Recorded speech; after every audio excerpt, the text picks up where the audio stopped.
Swim check 1, 2. Bike check 1, 2. Run check 1, 2. I think we're ready. Let's try this. Welcome to the Try Beginner's Luck podcast, a podcast where we explore the sport of triathlon from a variety of perspectives to help beginner triathletes on their journey. I am your host, Mashonda Shines. Welcome back to another edition of Try Beginner's Luck.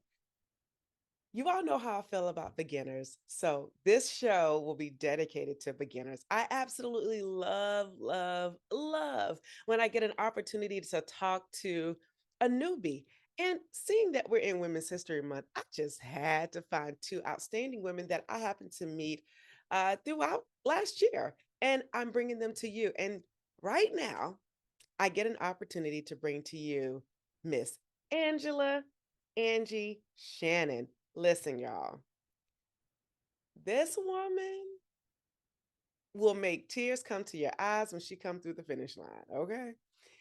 She is outstanding. She got started at 60 years young. So when people say I'm too old, I don't want to hear that. Nope, don't want to hear it. Because you can try at any age. And Angela is going to tell us all about it. Welcome to Try Beginner's Luck, Angela. I'm glad to be here. How you doing? Welcome. When I saw you come through the finish line last year, when all of the fast chicks gathered, it was probably one of the best finishes I had ever seen.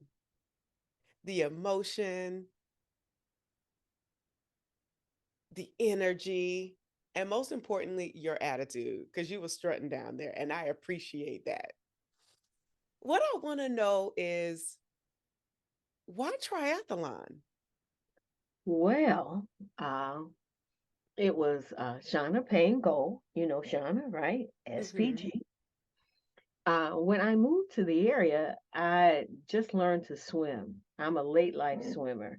And I found that I took to the water exceptionally well.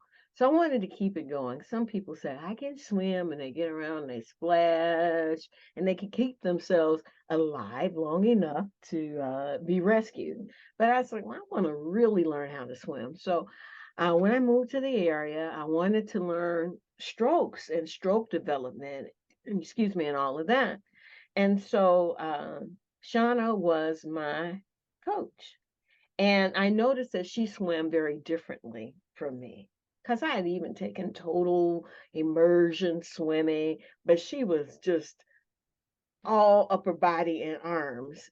And I'm like, why do you swim differently? And so she said, well, I am a triathlete. I was like, what's that? And then she told me, I said, are we in here like that? She said, yes. I said, God bless your ministry.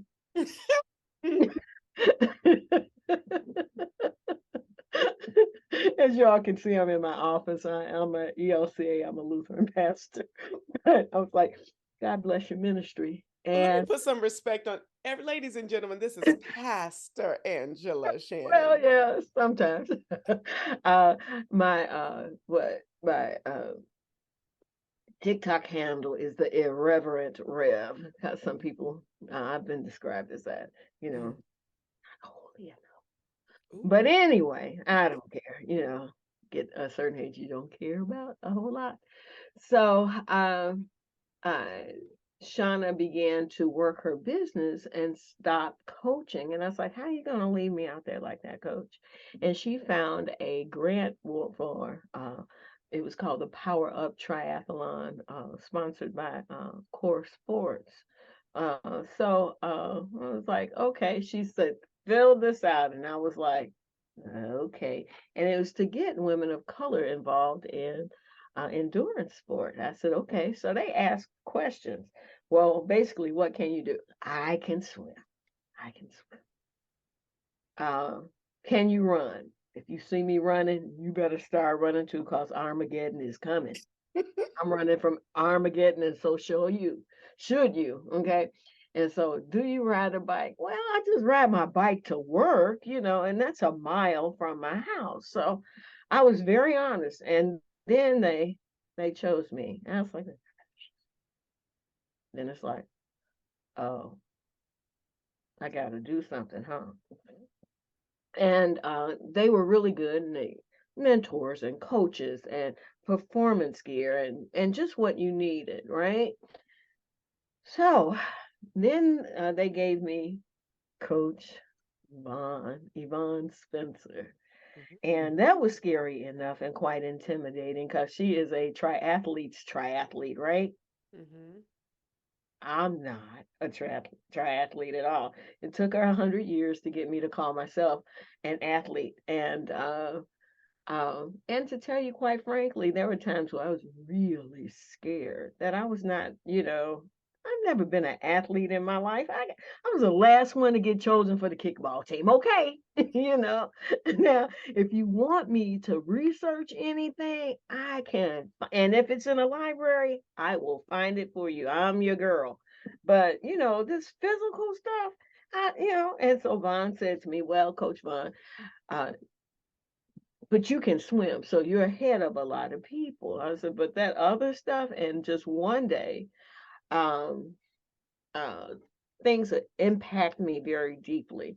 Uh, the Uvalde thing happened, and with weeks of that, it was the Buffalo thing, and I was just paralyzed. And so she called me. She said, "Them training peaks."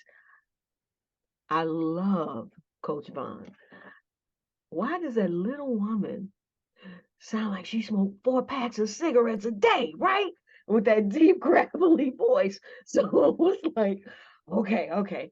And so she asked the question that I ask a lot of people when I am doing pastoral counseling. So, what are you afraid of? And I just start blubbering. And she says, why are you crying? Which I learned that a lot of her athletes, she asked a lot of her athletes. So I don't know. And so one by one, she removed all the excuses. She says, do you have any more excuses? I said, give me a moment. I will figure out something. And she said to me, if I can get you to the start line, you'll get to the finish line. And I always remember that. So uh, everybody was surprised, including myself. And my prayer was, please, Lord, don't let me be the last one. I wasn't. I was next to the last.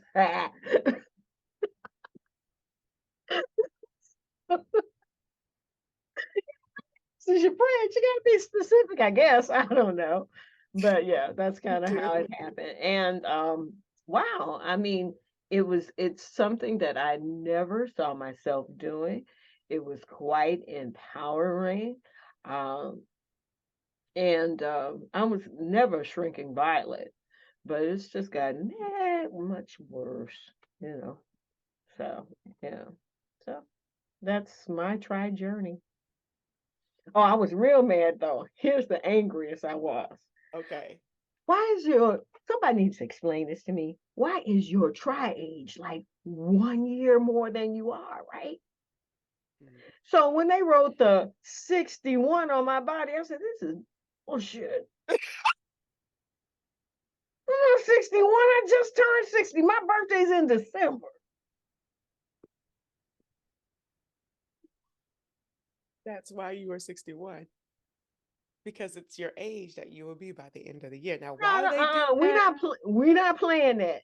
Listen, Even though I'm listen. 62 by the try now, I just turned 61 on December 24th. I was incensed.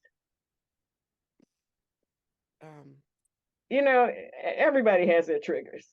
Ooh, I do Amen. look kind of bad. I'm here on my off day in the office working because no one comes while I'm here, so I get a lot done. Pastor Angie, excuse me, Angie, you are hilarious.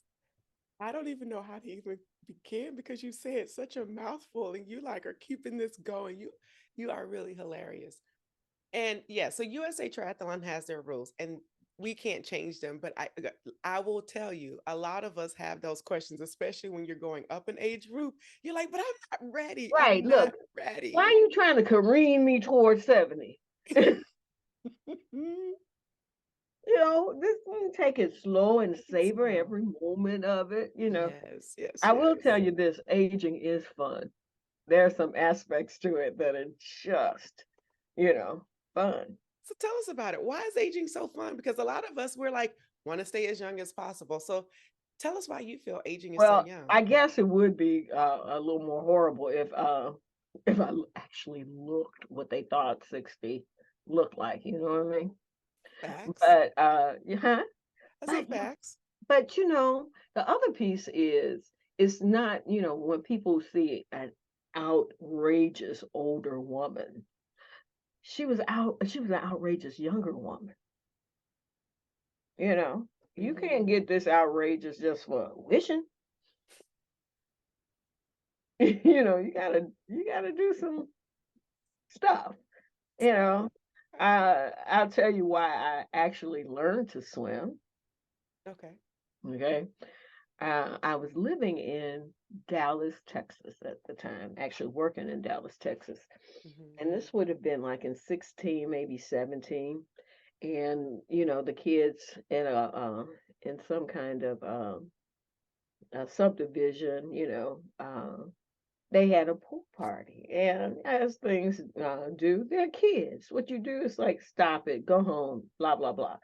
But the police would call on these young African American kids, and uh, the host, she's like 14 years old, and the police officer came and swung her around like a rag doll. And I was like, you know what? He wouldn't have swung my old behind around like the rag doll for a pool party. And then I thought, wait a minute, he sure wouldn't, because you can't swim. So that happened on the weekend. The next business day, I was in somebody's class learning to swim. So that's how, uh, I learned to swim, and then found that I enjoyed it. And after a while, the owners said, "Well, we can't take your money." I was like, "What's wrong with my money?" And they're like, "We're going to teach you how to teach others to swim." I was like, "Why is that?" And my swim teacher, he says, "Look, big, big wall of a man, Jason." He says, "I've been swimming since I was 2. I don't even remember the fear or anything, but you do. And I've seen you work with folks in class to get them to float far better than I could." And so I started going to the pool and learning how to teach people to swim. And then there are just tragedies around the water with African Americans. It was not first, my first time I lived in Texas. I was a pastor in Houston, not too far from New Orleans, straight Mhm. down I-10 or whatever. And there was a family reunion, and that family lost 5 children that day because they were trying to swim in a pond and nobody could get them. Mm, mm, And mm. one thing about Shauna, she was always saying, you know what, you look around and you need to find the swim adult around you. And if you can't find the swim adult, it's probably you. And so, yeah, became the swim adult, you know. I think Uh, you said so much in your story about how you came to swim, watching Shauna swim, and swim styles vary based off of what your desired outcome is, mm, and so I think you seeing coming to learn as an adult provided some benefits for you because now you can teach others how to swim because you know that fear. So it was a positive, although it was a little bit later in life. And irregardless and regardless of what your style of swimming is, initially when it's your first time learning and you're going out into the open water, it's like kind of like a survival. Get out there and survive. Some people kick, some people don't kick. Right? The proper method of swimming is you do want to swim and kick at the same time simultaneously to move right. forward. But some triathletes don't use their legs to kick because they are saving them for the For the bike bike and the and run. the run. So different strokes literally for different folks. And however it works, it works. So Mm. I just wanted to put that out there because I don't want people to get the impression that they don't have to kick, because some people can kick and they can't pull. And so there's different That's things that true. vote for different, Hmm. there's just different strokes, Absolutely. you know what I'm saying? So I want to be able to be clear because total immersion works super well for some people and others it may not. There's all types of methods. And that's the beauty of this sport because it doesn't really matter how we do it, as long as Long, we do it. long as you get there, That's it. Just get there. And you you got there. get So you're here. You've learned how to swim and you got a coach. You got Coach Vaughn. I'm very familiar with Coach Vaughn. And actually, I need to call you Sorrel because you're my Sorrel as well there. as Coach Yes, Vaughn. it's Coach Vaughn. Yeah. Yes, and so you had an opportunity to work with Coach Vaughn, and you're I'm a right. little scared of her though. I'm not, I won't I lie. am too. She Mm. she she has that When she scares me, I authoritative call her the voice Colonel, huh? because she has that authoritative voice. You, 4 packs of cigarettes. Who doesn't smoke? I love it. It's a very authoritative voice, so you have to listen. And she means well. And look, she got you to the She finish line. absolutely means us well. She means well because, like she said, But if I can get you to the starting line, you will finish, but and you will. I got a bone with you triathletes, those long-term triathletes. You've been doing it so long, you forget to tell the newbies about those little things that you should know about.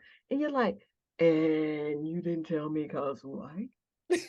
That's why we have this podcast called Try Beginner's Luck. And So we woo, can not forget about those little things. Now tell us some of those little things.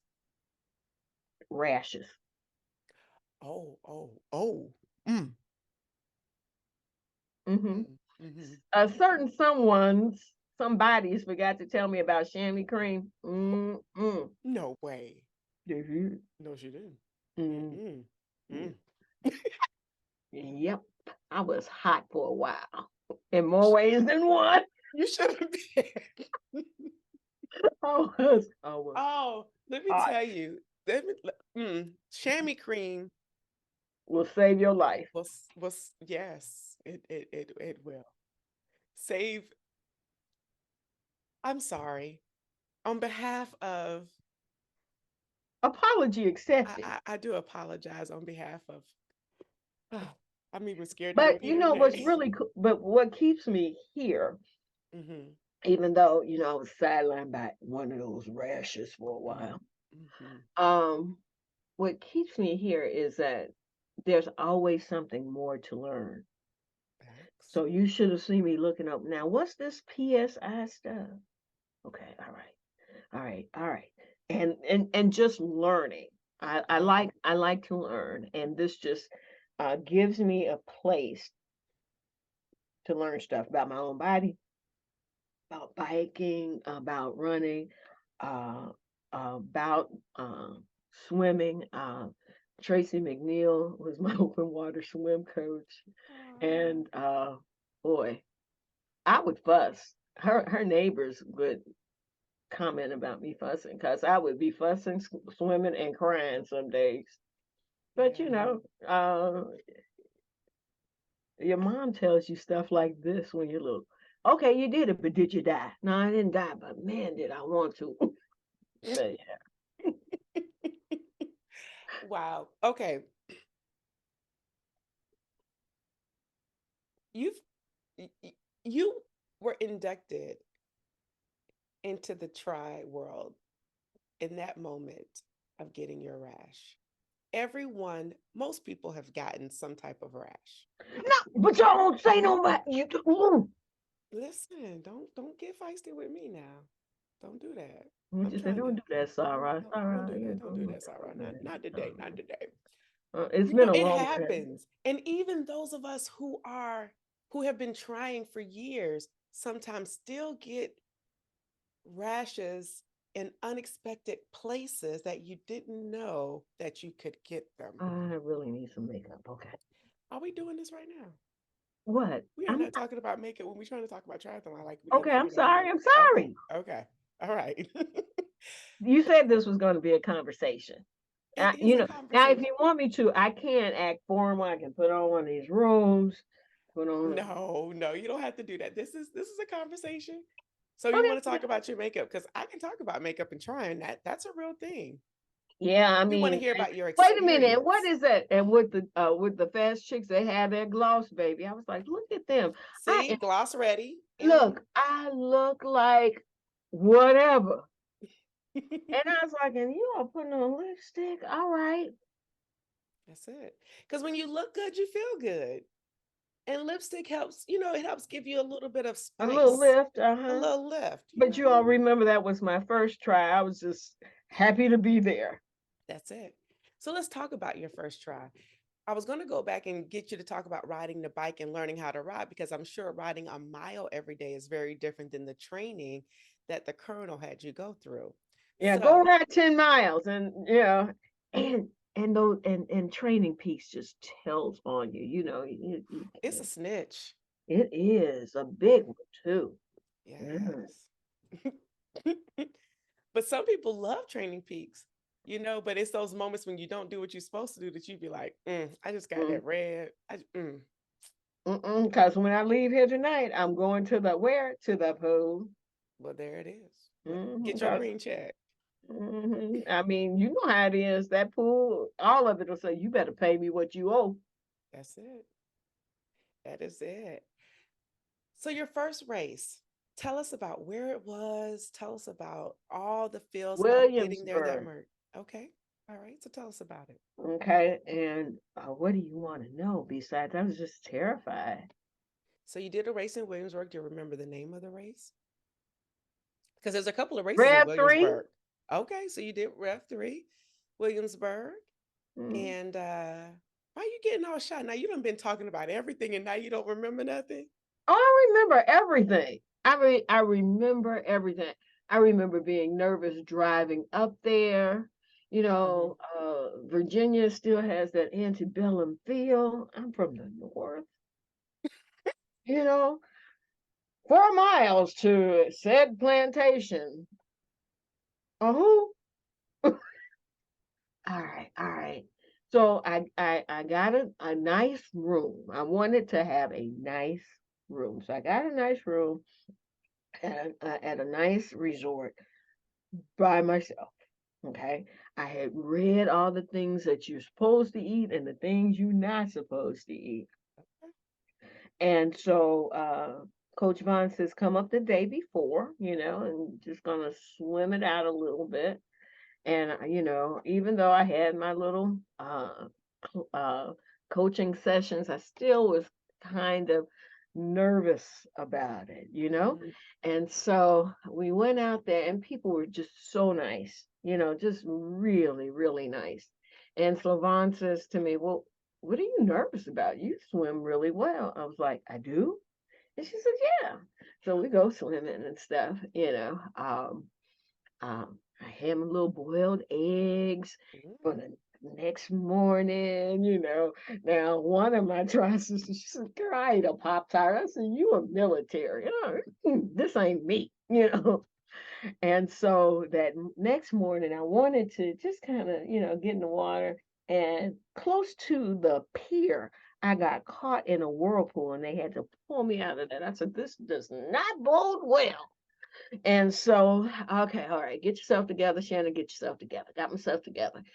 Um, that morning, I got a text from one of my church members, and that became my mantra. He said, remember, Pastor, the love of God surrounds you. And that was a great mantra as you pull, the love of God surrounds me. So, lost one of my contact lenses early on and was like, well, this is it. Just get to the bike, Shannon. And then it was a long, walk to the next, to the transition. I was pissed.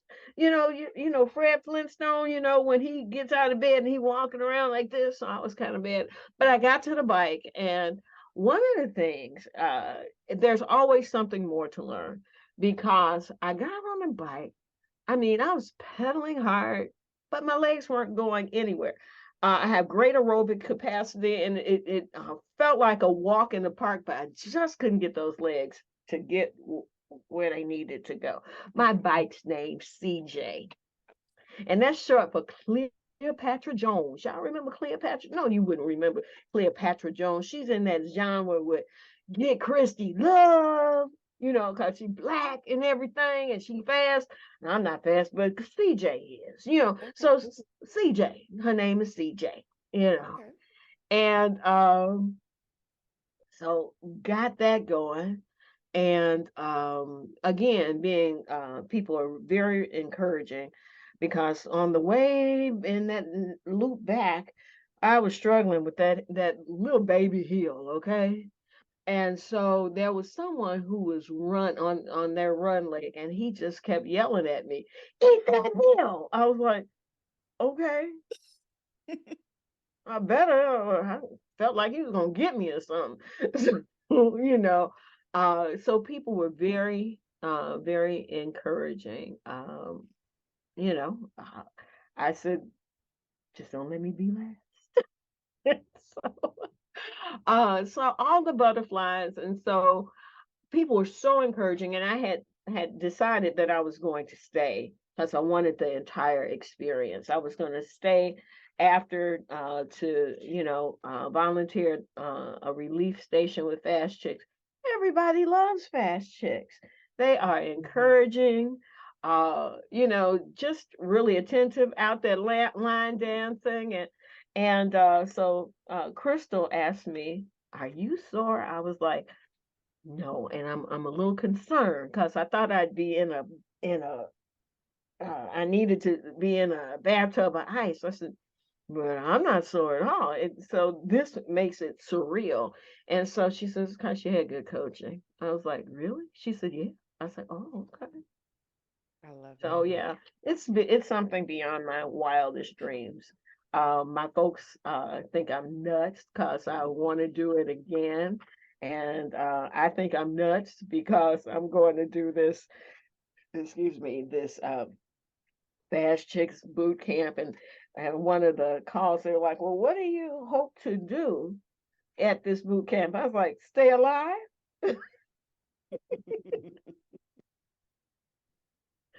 stay alive." Wow. And you will. And I think what's so beautiful about your story, Angie, is that you did have a good coach. You were with a great team, a supportive team who was there to welcome you to the finish line. But Mm-hmm. you did the work. You pushed yourself beyond your fears. You were courageous enough to try something at 60 years old, although USA Triathlon says you were 61. We ain't gonna keep, we're gonna get them on that. But you did it. And so that to me is just inspiring.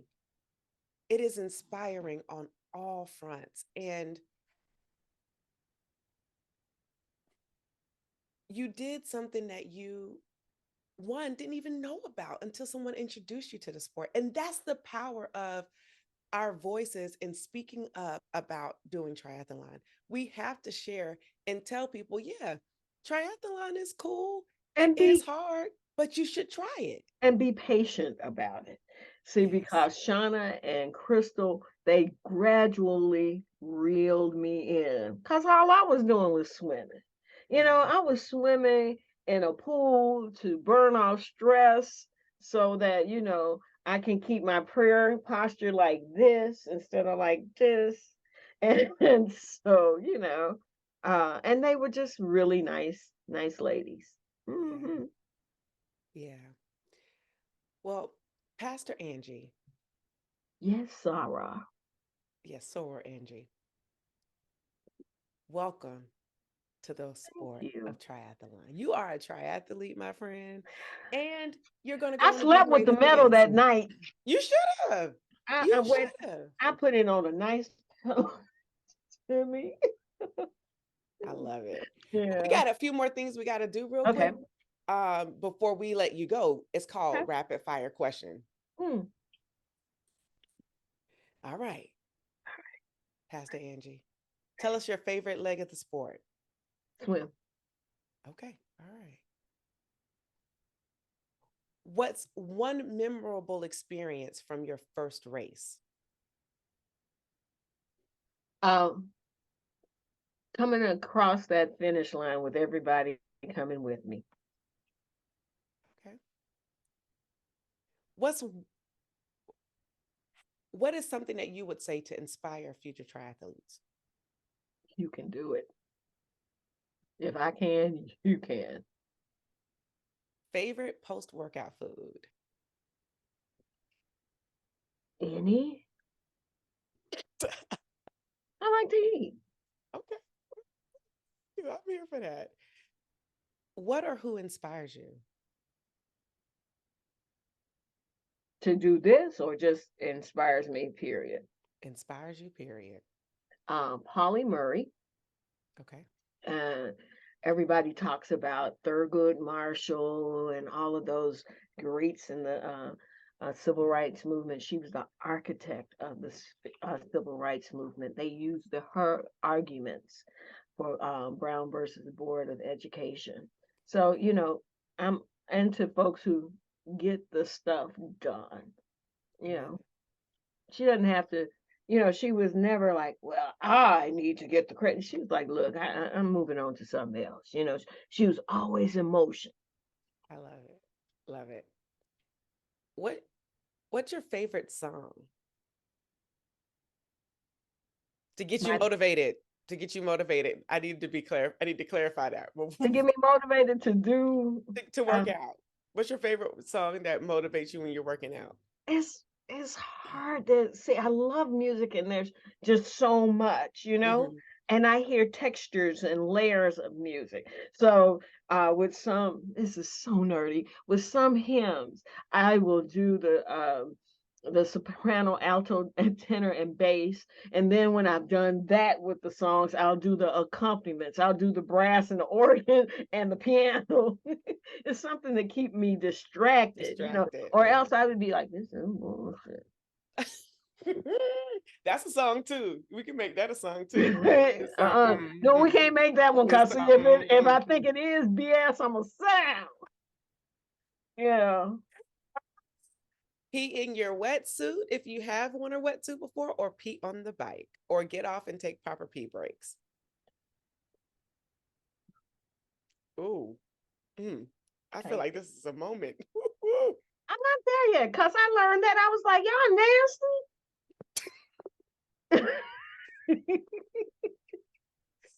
You do learn when you become a triathlete. Some hygiene I mean, I'm a practices baby triathlete. kind of escapes but some baby triathletes have peed in their wetsuits. But you know what I have learned is that triathletes tend to be pretty immodest, and that's all right. And I find myself just okay. So if I had to, I would. There it is. And that's all we needed to know. Ladies and gentlemen, Pastor Soror Angela Angie Shannon. Thank Thank you you for the so much. This has been opportunity. so great. You're It's been welcome. fun. It's You're been welcome. actually fun. And thank you for the opportunity. Now It's y'all my pray pleasure. these rashes away. We'll be all right. I get that chamois cream. Girl. And we're just going to keep the party going. Up next, we have a new triathlete who I happened to meet on the WOND trail.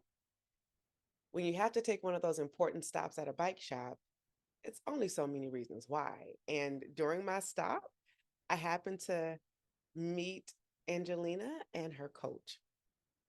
Really good experience. And she was telling me about her time. And I just said, wait a minute, I want to talk to you more. You have such an interesting background. I want to know more. Got started in the pandemic, is a new mom, and it was all because of the Peloton. The Peloton has changed the way fitness is done, and I applaud what they are doing. But right now, I get to applaud Angelina Miller. Angelina Miller, welcome to Try Beginner's Luck. How you doing? Welcome. Hey, thanks for having me. Thank you for coming and joining us, or joining me, but you know what I mean.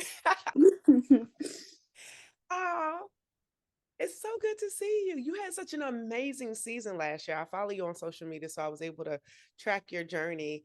And how does it feel to have finished an amazing first season? Such a sense of accomplishment, I tell you. I really didn't go into that season imagining what all I would really accomplish within the season. So it was really it's quite a sense of accomplishment looking back over it. Okay, okay. Let's just start here and let's talk about the accomplishments, and then we're going to work backwards because I think, you know, let's start with the accomplishments because if I'm not mistaken, you podiumed a lot last year. Let's talk about it. Yeah, I podiumed on all of my races last year. Oh, all of them. Hey, come on. Isn't that an amazing feeling? It is, but honestly, like just doing the races and finishing all of them, and I don't know, just like the training process and being able to compete, it was just overwhelming. It was an amazing experience. Absolutely. And the icing on the cake is getting extra bling for your efforts. But the journey, as the microphone topples over, the journey is really what it's all about. So let's talk about your journey. How did you come into triathlon? So I had my little girl in the end of 2019, and as all new moms, I kind of lost motivation to work out, gained a lot of weight.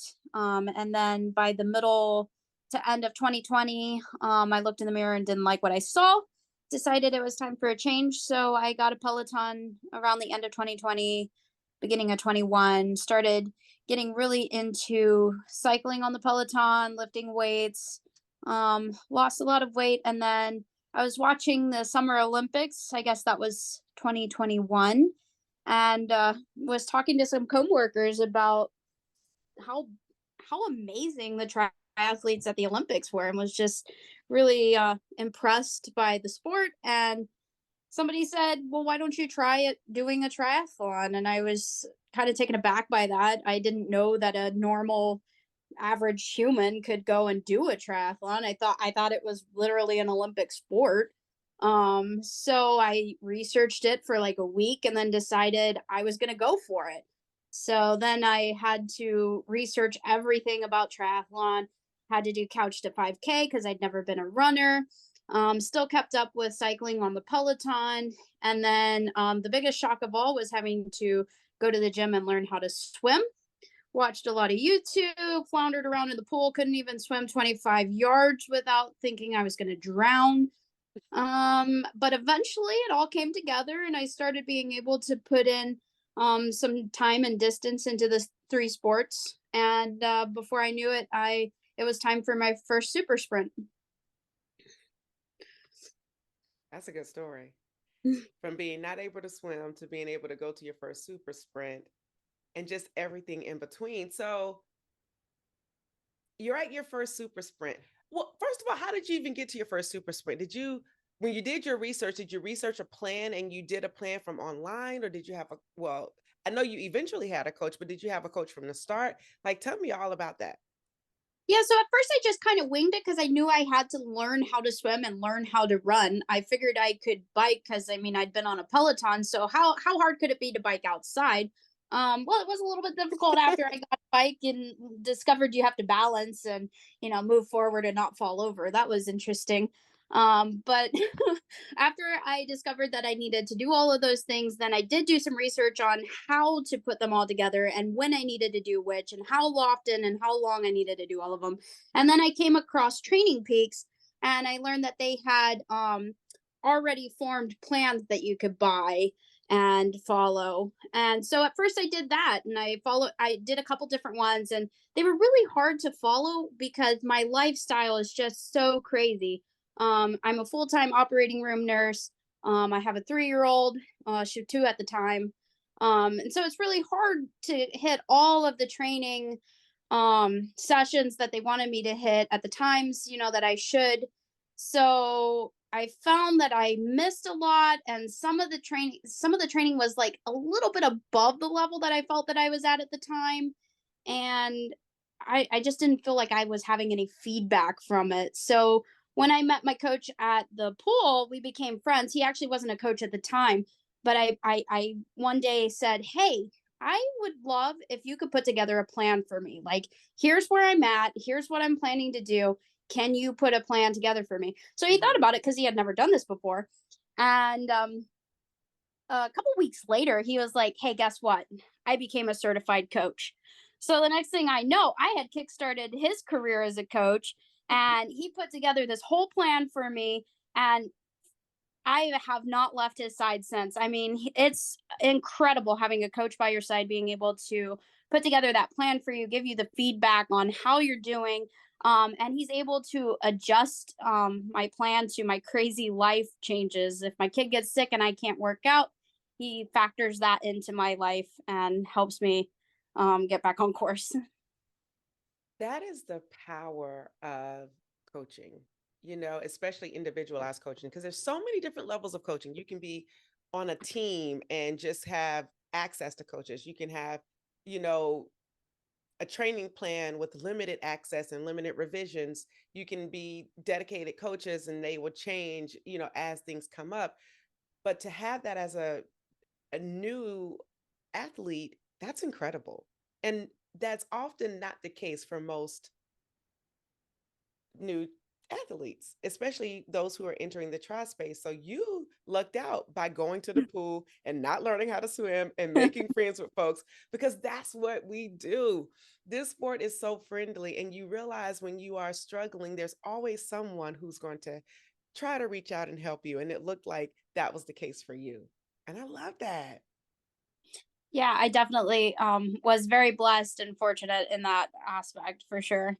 Yes. So I love that we are so helpful.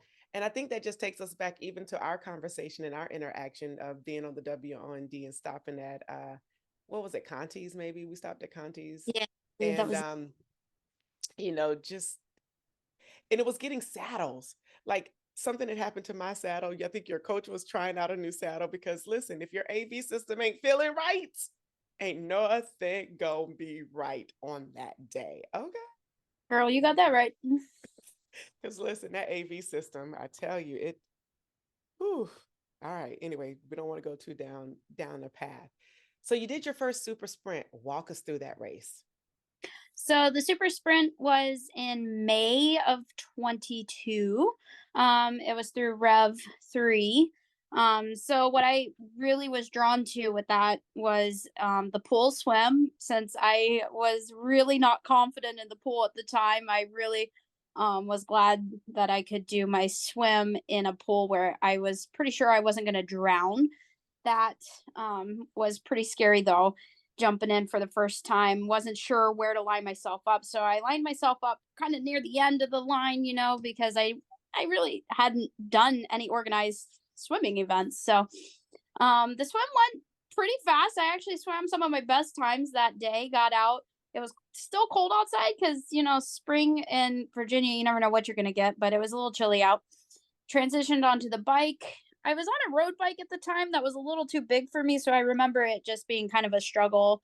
But we got through the 12 miles of biking, transitioned into the 5K, and I remember it was the hardest run I had ever done because I mean, I had never put all three together.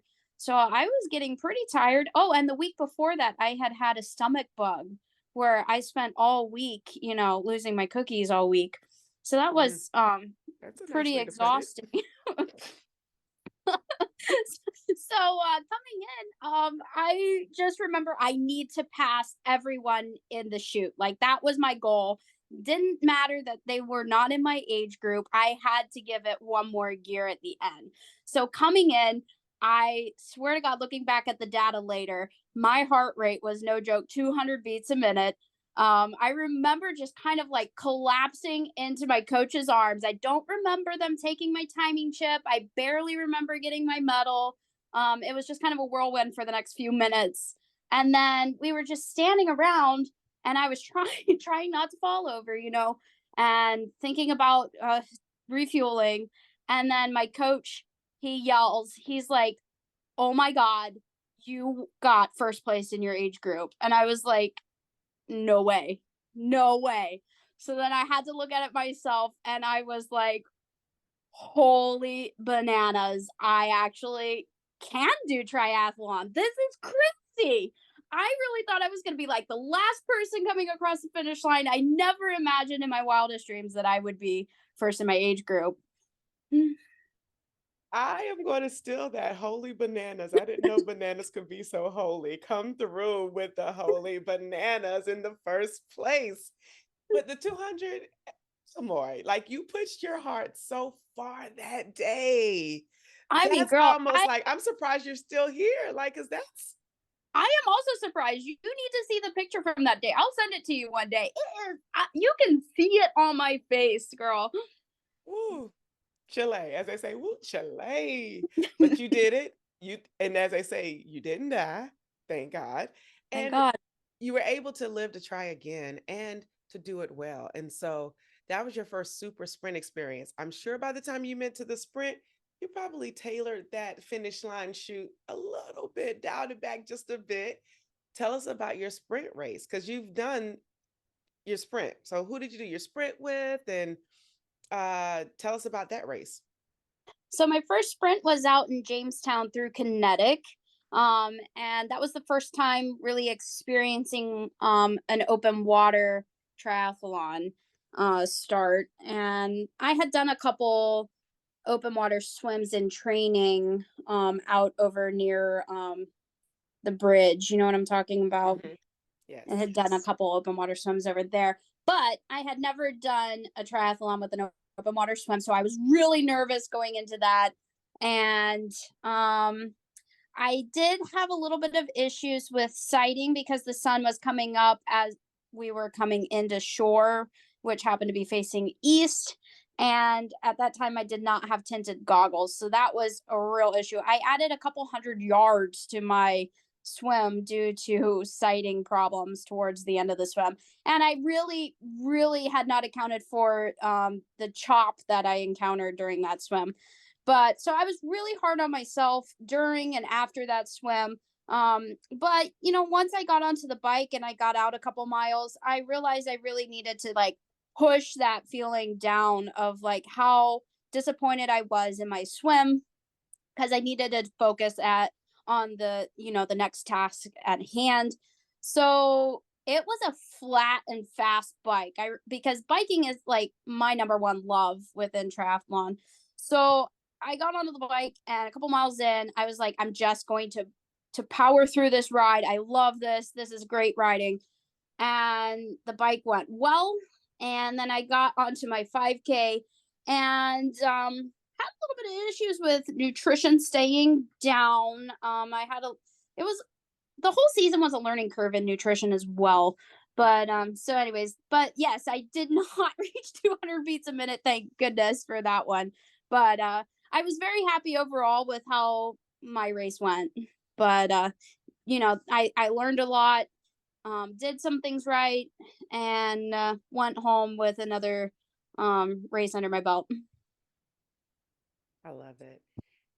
Open water swimming is very different than pool swimming and pool race swims. And so, one of the things that you pointed out was that you had a hard time sighting. And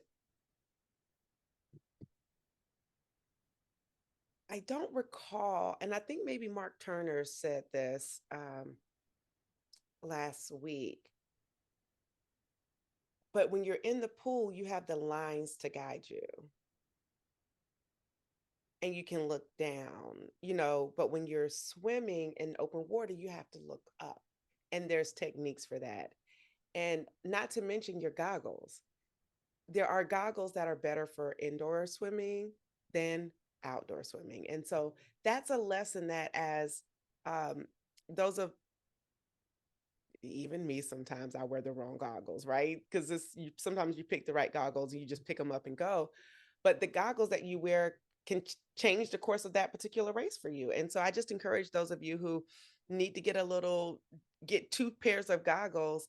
You don't have to spend a lot of money on them, but get goggles that you can wear indoor and or even outdoor, because they have goggles where you can do both, but goggles can definitely make or can change the course of the day for you and make it easier or make it a little bit more challenging. What? So, first super sprint is done. What was your next race? So I did one more sprint before moving on to the Olympic. Okay. Trying to remember where that was. Can't even remember right now. It's okay. Tell us about the Olympic. So yeah, I moved on to the Olympic, and that was with Kinetic again, out in Culpeper. And that was one of those races that I had just signed up for because I liked the date of the race because it matched up with, my husband's work schedule and my work schedule. And didn't even look at the course map, which I later learned in life is an important thing as an athlete to do. But I went out to Culpeper, and I think it was like the day before the race, or maybe it was a couple weeks before. I can't remember. But I was like, my coach, brought it to my attention that there was going to be some hills, and I was like, oh, it's okay. I don't mind some hills. I'll be fine. And the swim went really well. By that point, I had gotten a little bit more confident with the open water swim, and the hills of Culpeper were no joke. I remember thinking that the roads were very rough, and then I I think the bike was even longer than a usual Olympic, if I remember right. It was like a mile or two longer. And the last hill, I just wanted off the bike. I just remember thinking, get me off this bike and I will run the fastest I've ever ran in my life. But of course, that didn't really happen. I did get off the bike. Thankfully, was very happy for that. But then there were hills on the run, which I wasn't really ready for.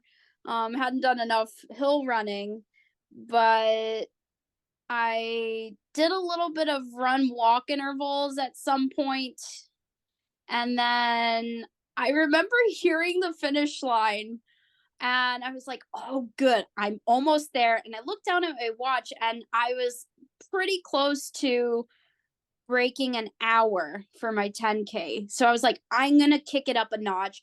I just want to beat that 1 hour mark. So I kick it up, and then needless to say, I didn't know there was one more hill. And I just remember wanting to cry so bad because there went that 1 hour. And then I remembered, what does it really matter? I still did my first Olympic. It was the hardest thing I had ever done to that point. And I was incredibly proud of myself for having conquered such a challenging course and come to the finish line. It was a little over 3 hours, I think, all said and done. But I was very happy to be done with that Olympic with all those hills. Oh yeah, and let's be clear, Culpeper is beyond hilly. It is extremely hilly, and they are very steep hills. They're not the long, gradual ones that you can kind of like pace yourself. They're like, mm, it's yes. I've done a what are those rides called? Like a metric century or something out there, Yeah. and that's hilly territory. And for you not to know the elevation before going out there, I'm sure you will now always look at the race course prior to selecting your courses, depending on what your what your schedule looks like, so you can plan accordingly for next time. But you said something that struck me, and you said at the end, um, it wasn't the hardest race you had done yet. So was there more? Like, because this is a lot in the first year. So I did another Olympic after that out in Luray, and that one was equally challenging. Luray is also a hilly site, which I had signed up for and also not looked at the elevation. I'm not sure if I had signed up for them both together or what had happened with that, but it was also hilly. But the most challenging this last season was I signed up and completed a 70.3 distance. Mm. So you went from super sprint to a half distance all in 1 year.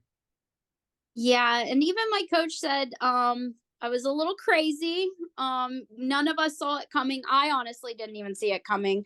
I always would say, one day when I do a half Ironman, that's gonna be the most exciting day of my life. I can't wait. And then I forget when it was. It was probably after my first Olympic. I said, "Hey, you know what? I think I should do a half Ironman." And coach was like, "Are you sure? Like the training's going to get a little crazy. You're going to have to go on really long rides and runs, on the weekends." And it's quite the uptick in training volume. Like you're going to go from never having done triathlons to doing a half Ironman all in one season. That seems like a lot. And I said, I think I can do it. Like I don't see why not. I think with your help I can get there.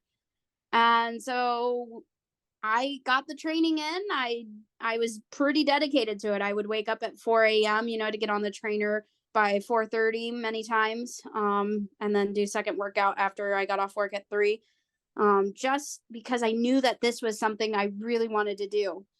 But then when the week came around for my half Ironman, a hurricane was blowing through Maryland, and I became a little less sure if I wanted to do my first 70.3. I the day before was even talking to coworkers like, should I go? Should I not? What should I do? What do you think? And many of my coworkers don't understand what I do as a sport. They think I'm a little crazy, to put it mildly. And they said, "Dude, stay at home. What are you talking about? Why would you go out there? Why would you be outside in this cold and wet, windy weather?" But in the back of my mind, I was like, I really would be disappointed in myself if I didn't at least try. Like, I have to go out there and start this thing. So I got my trash bags together for transition. I got all my winter and wet riding gear together, and we went out there. And I was standing in line to start the swim, and I hear some discussion about jellyfish. And I had never in my wildest dreams thought that there would be jellyfish in any of the swims that I was going to do this last season. And I was standing behind the person in front of me about to jump in. And I, for some reason, looked down, and there it was, baby jellyfish beside the dock. And there was a momentary thought of, nobody's going to fault me if I turn around and run away from this water. Like, I don't think I can do this. And then the next thing I know, the guy jumps in, and the person at the end of the dock, he's like, "Your turn." So without thinking, I just jump in. I'm like, I have to do it. I just jump in. The swim was pretty rough. They had to shorten the course because of the weather conditions. The current was a little too strong out at the outskirts of the bay. The jellyfish I had not planned for were so many that it felt like I was scooping them. You were there, girl. I mean, those jellyfish were wild. Ugh. I know you remember that. I do. Yes, I did the Olympic that day, and I have a thing with jellyfish because I had a previous race where I had gotten stung with jellyfish. And so when I realized that there were jellyfish, I was like, okay, I can do this. I have to overcome my fear. I have to do this. I can overcome my fear. And so I get in, and then I just got hammered, and then literally started to like hyperventilate. And I'm a swimmer. So swimming is my probably, I'm more proficient at swimming, right? And my heart rate literally was 198 easily. And I was like, yeah, this is not good. This isn't good. So I had to like calm myself down. But I was there, and it was rough waters. And it was a unique time because it was in October. And usually jellyfish season is in September. So that just goes to show you how whatever is happening in the global warming sphere, it is bananas, holy bananas. Because it was one of those days. Whew, all right, let's move on for that swim. We don't want to talk about them things no more. Okay. Due to the choppy weather, I did have a little bit of trouble finding the exact spot on the dock where we were supposed to get out. So I added a little bit more to my swim again. I obviously have problems with that. I'm going to be working on that this season, figuring out, not add some time to my swim. But anyways, got out of the water, was running to transition, and remember thinking, thank God that is done. Let's just get on the bike. Got on the bike, and it was windy. I remember getting out there and looking down, and I was like, are you sure my computer is working? Because I feel like I'm going nowhere. I'm pushing the watts that I'm supposed to. My heart rate's where it's supposed to be, but we're going so slow. But then I remembered this wind. This wind has a huge impact. Just keep with it. So then it was like 3 hours of biking almost, and so much time to think, girl. I got out there and everything started hurting at some point, and I stopped at a porta potty and was thinking, how easy would it be to beg these people that have bananas over here to get me a ride back to transition, because I just don't know that I can get back on this bike. Like, I am not having a good time. And then I was like, what kind of example is that to my daughter, number one, and to like myself? Like, I cannot give up in the middle of the bike course. Like, what is wrong with you? You don't have a flat, nothing's broken. Get back on the bike. So I got back on the bike, and actually the second half of that went pretty decent, still slow going. But I kept doing this like chain game with this other girl, and we would make jokes as we would pass each other, and then she would pass me, and it was a great time. So there was a little bit of camaraderie, I guess you could say, out there on the course.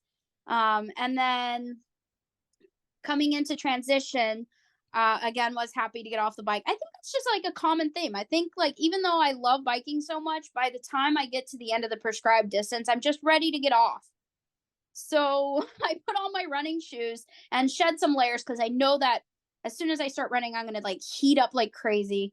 So I started out too fast, of course, and realized that about a mile in. So I backed that down, and I was doing really well. It was a 3-lap course, and by the time I came around to my spectators the third time, I was forming a plan before I hit them that I was just going to walk for a bit, because I'm in so much pain. I just want to walk, and they'll walk with me for a little bit. Like, it'll be good, and then I'll start running back again. I hadn't even rounded the corner where they were, and I hear them. They're screaming and yelling, and they're so excited for me. They're like pumping me up, and I just keep running. I know I can't stop now. Like, I don't want to disappoint them, and I just keep running. Like, I get a second wind, and by the time I'm coming through that finish line, I am almost in tears just from their support. Like, I mean, and then it was just a phenomenal feeling crossing that finish line. And then the sky broke loose with some rain. And I was like, if that isn't a sign, I don't know what is. I mean, it was the most phenomenal finish of my entire season. I wanted to cry. The sky was crying. And all the people who had been with me all season long to support me were there at the finish line. What a climactic ending to an amazing first year. Everything is crying and celebrating you and washing it all down. What? That's incredible. I'm so proud of you, Angelina. Like, it's, when I listen to you talk about all of your races, you are a I was gonna say, you are a girl, you are a young lady, you are a woman who just gives it your all, and you go hard no matter what. And different people have different levels, but I love the fact that you kept pushing yourself and challenging yourself. What would you tell a beginner or someone who's on the cusp of wanting to try? What words of advice or wisdom would you leave with them? So I would say that you're really going to have good days in training, and you're going to have bad days. And just because you have a bad training session, or even like a bad week, like we all have bad weeks, don't let that be the determining factor for how good you are or how bad you are at triathlon. Like, just because you're having a very bad training session or week doesn't mean you suck at triathlon. It just means that maybe your body needs a little rest. Maybe you're just you're having trouble hitting that next level. It could be any number of factors, but it doesn't mean that you should quit triathlon. It just means that something may need some attention.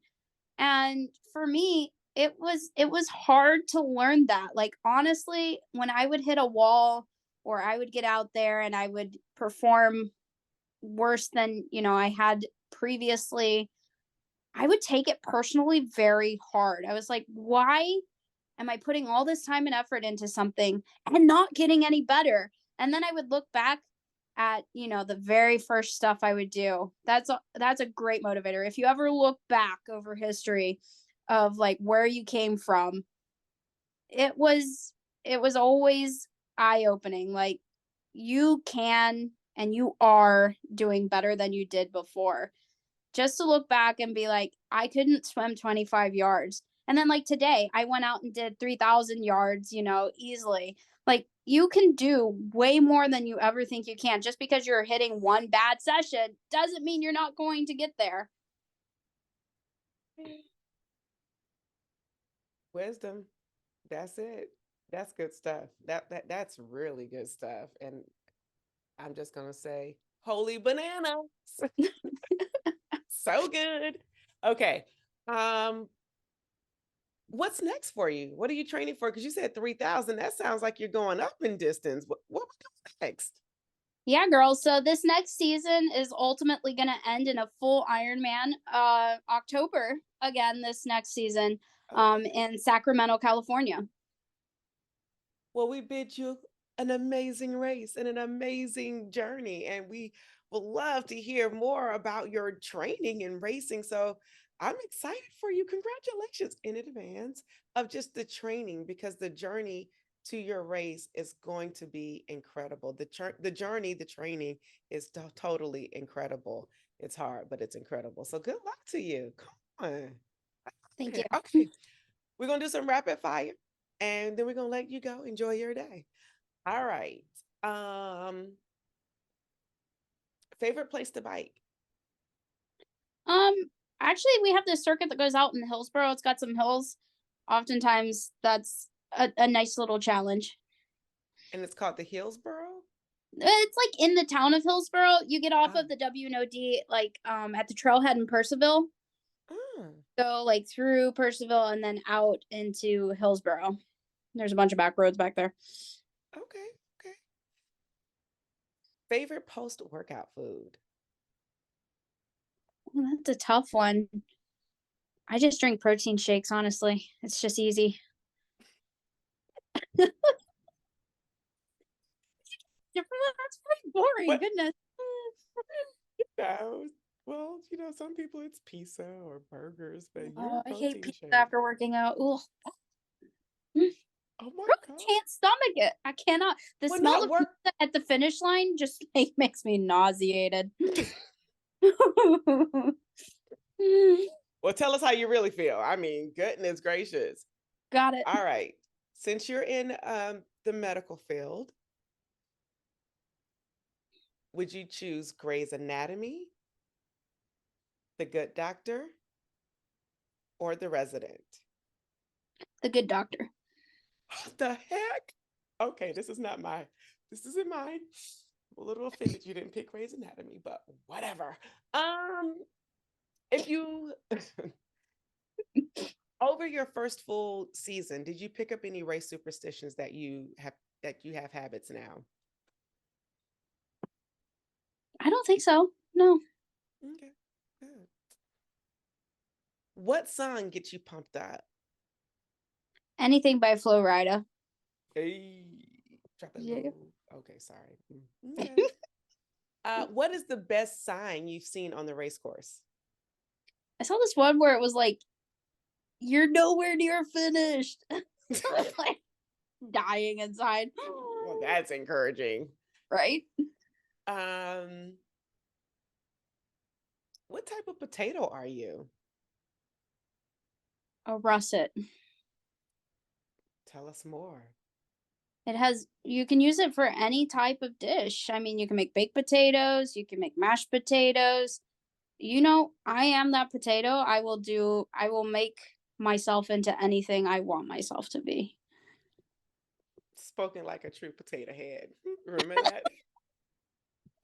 Hey, and Rico, like the last question is, I don't know if you've been riding enough to pee on your bike or take a proper pee break, but have you peed in your wetsuit or taken it fully off to handle business?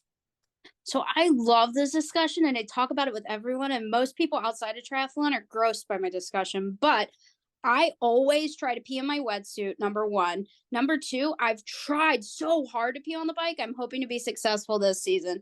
Still haven't been successful, but still working on it. Like it's a badge of honor for you to pee on your bike. Like, I did know. it. I peed on I my know. I feel like I did not win that badge and I'm very sad about it. So that's a goal this season. I love it. Well, you have some lofty goals, and we know that you will reach all of them. And we just appreciate you for the energy that you brought. You are great. Ooh, like they said, like we say, whenever you try beginner's luck, you always win. This has been great. I just want to say thank you to both of my guests, Angelina and Pastor Soror, Angela, Angie, Shannon. Man, this has been so, so good. And, did I already say whenever you try beginners luck, you always win? Because listen, I'm going to say it twice because you need to get out here and try. We just heard from two beginners, women during Women's History Month. Y'all, let's go try this. Do it. And be sure to share this with a friend or someone who you may know may be interested, because we want them to try too. Let's try this. I'm Ashonda Shines, and we're out. Peace. Thank you for tuning in and listening to this episode. We need your help so we can continue to try at TBL. So for more information on where you can find and subscribe to this podcast, visit www.trybeginnersluck.com. And don't forget, whenever you try beginner's luck, you always win.